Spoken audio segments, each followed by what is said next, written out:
Thanks for making the Locked On Ole Miss podcast your first listen every day. We're free and available wherever you get your podcast, including YouTube. We're part of the Locked On Podcast Network, your team every day. Also, thanks to everybody for getting us above 5,000 subscriptions. On Tuesday nights, we do our live stream, Shark Tank Live, 8 o'clock Eastern, 7 o'clock Central. Right now, we're going over playoff rankings because that's a relevant thing. And Ole Miss has a chance to take a major step in their playoff hopes with a game against the Georgia Bulldogs. Pratt Rogers, how you doing, buddy, for your weekly segment on the show? Steven, I'm doing great. I'm so excited to get that dub over Texas A&M and kind of focus on Georgia. It's kind of freakishly cool. You know, Monday's show, I did a segment on there, and there might be a lot of people that didn't see it, but judging by my viewership numbers, there's not many. You have a situation where this can be a nexus event, a victory over Georgia. And I described that as these major events that was a springboard for the program moving forward. I talked about the 1952 Maryland game that led to the Johnny Vault stuff at the end of the decade and Ole Miss becoming a main brand. I talked about the 2014 Alabama game, which led to, after this year, Ole Miss is going to be on a New Year's Six bowl game 4 out of the 10 years that they have been New Year's Six bowl games. Talk about a major springboard. This Georgia game, because it's kind of gotten to the point where the next step that Ole Miss takes is literally beating one of these elite programs in their place. I don't know if the springboard can happen at home anymore. What do you think? A lot to unpack there. So I didn't know the stat about 4 out of the last 10 years of New Year's Six bowls. That's super cool stat to dig up. I did not know that. But look, I think Ole Miss, since the Kiffin acquisition, so to say, has been trending up over the last, 4 years now, 3.5 years, whatever you want to call the COVID year. And, this is kind of the big point where when you look up and you say, what's next? Hey, we've won 10 games. Hey, we've, done a lot of cool things. We're recruiting at a high level. We've putting players in the NFL. What's kind of next? And, it's taking down Georgia, I think. Yeah, and I think that is next. And Game Time ticketing app is a sponsor of the show, and they have a deal to where you can go on to the Game Time app, and new subscribers can get a $20 rebate basically with the promo code Locked On College. So everybody that is interested in last-minute tickets to Athens and you're looking on the secondary market, that's a way that I can save everybody $20 because it's about $300 to get in the door right now. Well, I think I'm one of those people, Steven, so I'll take you up on that, and I appreciate it. Yeah, it's going to be a lot of fun. Now, and literally everybody I've talked to is like, I'm going to Athens. I'm going to this game because everybody knows what this means. This is a situation that if Ole Miss shows up, and Ole Miss is due to have a Florida-type performance, from 2008. Ole Miss about once a decade has that supercharged performance, and they're due for that. And Ole Miss has a talent level that if they get past Georgia, I mean, we're thinking playoff because you have ULM, which just got beat by Southern Mississippi. So no offense to ULM. We're not going to do a lot of research into them. And then you have the Egg Bowl, which, it can get weird. Things can happen there, but they're not in a good place right now, and they're going to play us 5 days after playing Southern Mississippi, and I don't care what anybody says, that game's going to be a war. Yep, no doubt, and it's you don't want to look past those two games, but usually these bigger games, like we played Bama at the beginning of the season, usually first 3 to 4 weeks of the season, and you kind of have a lot of room to have a blunder, so to speak. So if you beat Bama game week 3 or 4 of the season, you're kind of like, hey, we've still got 7 or 8 games left for there to be a hiccup along the way. At this point in the season, you're not looking past ULM and State by any means, but you sit there and say, hey, if we're able to pull out a miracle against Georgia, we should be able to beat these next 2 teams. And that's kind of really hasn't been the case, so to speak. about schedule alignment. There's been plenty of big games in Ole Miss history, but I feel like this one's so big because of where it lands in the schedule, Stephen. Yeah, and for Georgia, this is not that big of a deal, but for Ole Miss to have a game that they're playing in, that College Game Day is at in November, because this isn't like when Katy Perry and Alabama was in town in September. In November, this is where it gets real. And the fact that College Game Day is going to be here, this is the lowest line that Georgia's been favored over an opponent this season at 11.5 points. Teams have been able to run the ball on this Georgia team. I mean, Cody Schrader from Missouri had 122 yards. We're going to be walking in with the best running back in the conference on Saturday. Yep. And then you have a situation to where I think this Georgia team, and I think people get in trouble whenever they play teams like Alabama, because if you act like an underdog, they will treat you like an underdog. So if you start going for it and you allow the momentum swings and things like that to happen, it can really be detrimental. So if Jackson Dart, who traditionally, like the old Alabama teams from like 2015 and before, a quarterback needs to go off to beat this defense and to beat this team. So Jackson Dart has to have a program-defining day.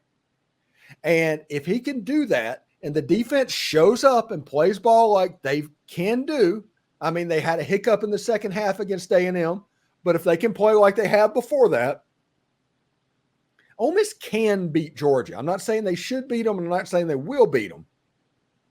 They can beat them. That's exactly how I feel. I mean, I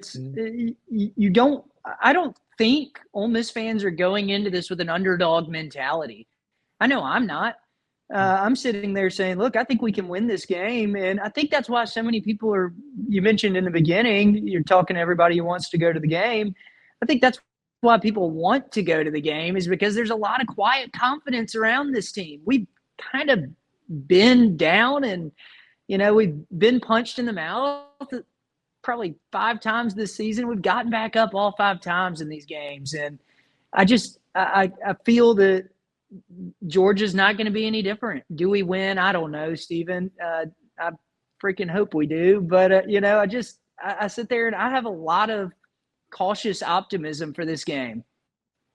Yeah, and like I said, it would not surprise me at all. There's 3 outcomes in this game that would not surprise me.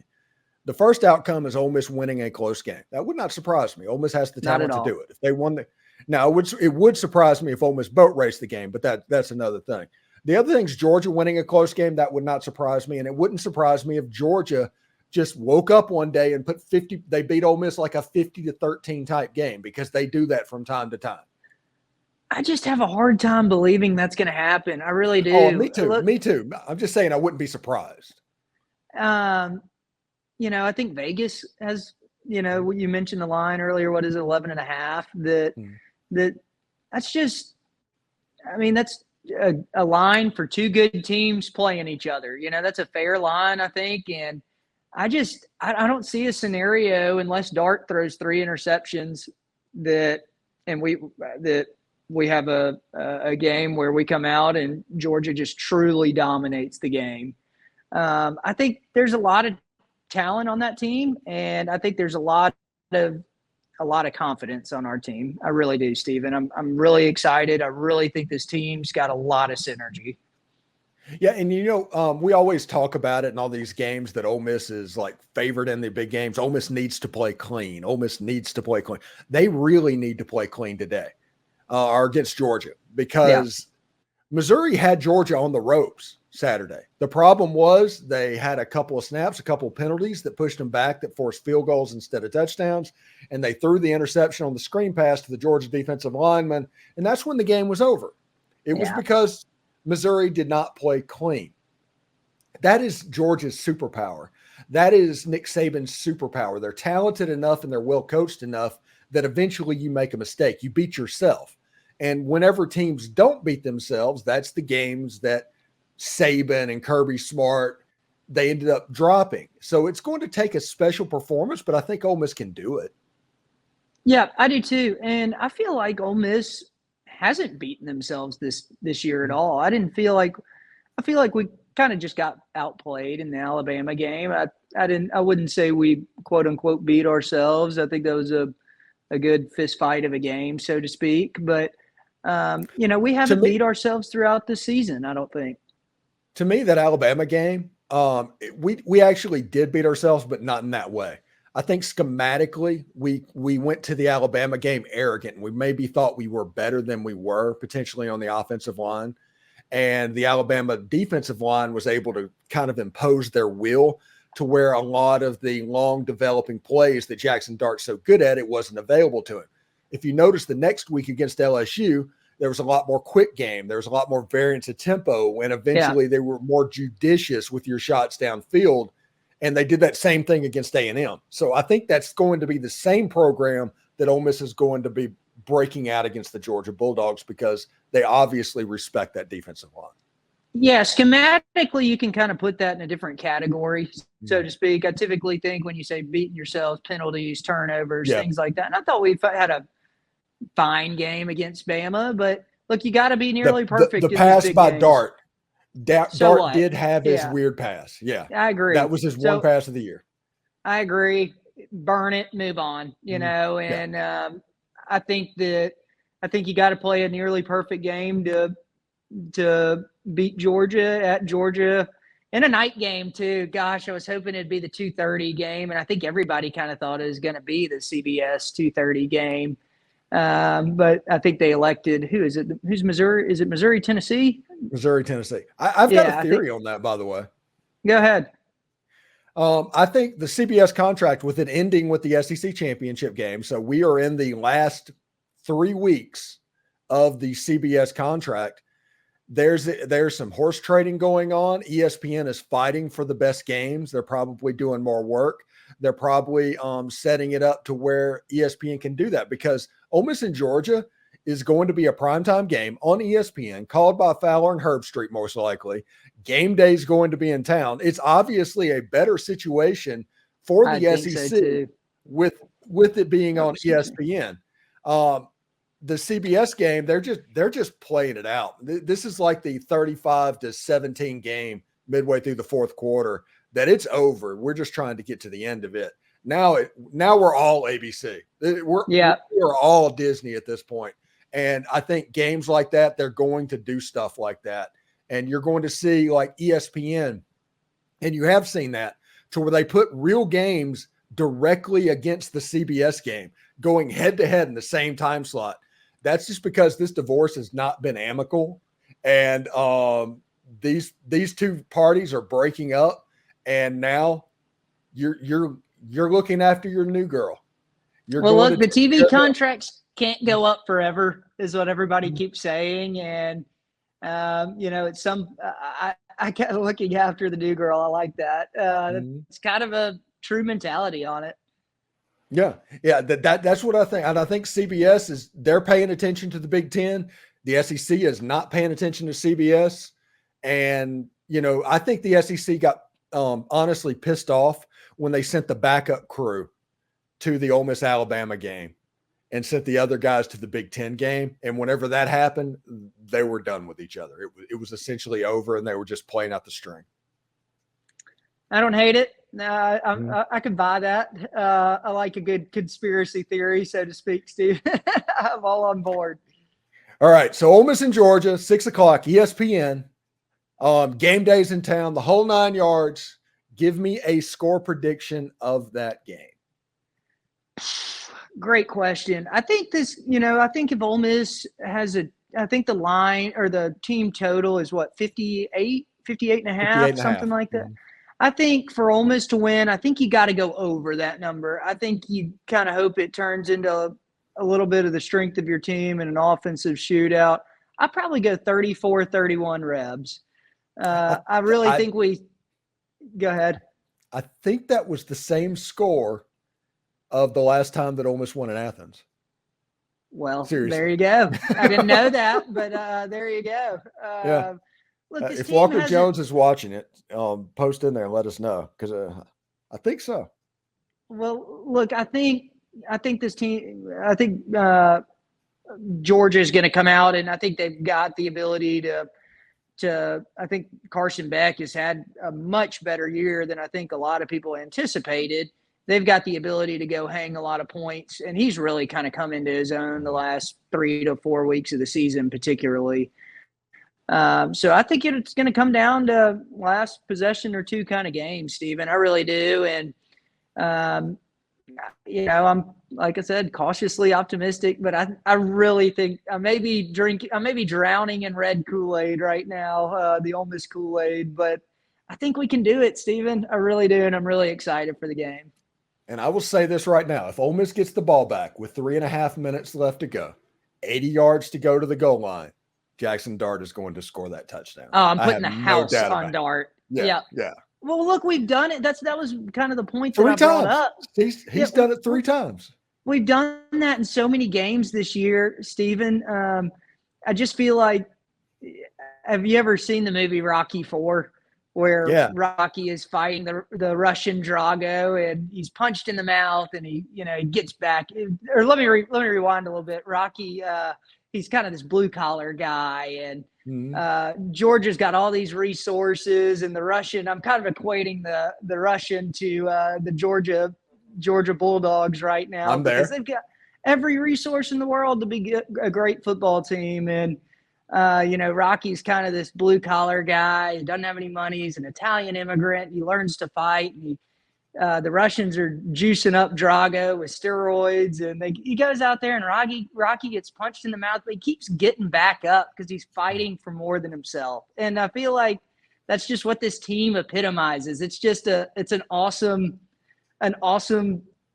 story of resiliency and determination. Yeah, that is pretty good. I think it's funny that you're so young that you're describing what Rocky is as if everybody watching this doesn't know anything about that. Well, I will tell you, I made this analogy to my sister, and she has not seen Rocky IV, and the girlfriend hasn't seen Rocky IV. So I think over Thanksgiving, we're going to have to incorporate that in the Rogers family movie arsenal. No, you know what you need to do? Seriously. If they have not watched it, you need to do the marathon, and you need to go from 1 on. I know. Yeah, you need to just do the string all the way to all the way to Creed 3. I know. Do the string. But anyway, that's exactly how I feel about this game. It's going to be a knockdown, drag out, and I think the Rebs have got more heart, got more resiliency. So we'll see. Yeah, it should be pretty interesting. And thanks, everybody, for making the Locked On Ole Miss podcast your first listen every day. We're free and available wherever you get your podcast, including YouTube. We're part of the Locked On Podcast Network, your team, every single day. Pratt Rogers, thank you so much for stopping by. Hopefully, we're talking next week before Louisiana Monroe, talking about, oh, my goodness, that happened. And how can we get into the dance? Yeah, if Ole Miss can pull out the win this weekend, we're having pretty heady conversations next week, bud. Yeah, we may have to do like a before and after or something like that of me and you freaking out after the game. That would be pretty awesome. I think the post-game show, honestly, if Ole Miss wins that game, the post-game show for Georgia, I'm just going to send links out to all the contributors, and we can get on there and just have a party. Yeah, I'm about it, man. Well, look, that sounds awesome. I appreciate you having me. All right, man. Take care, buddy. See ya. Bye.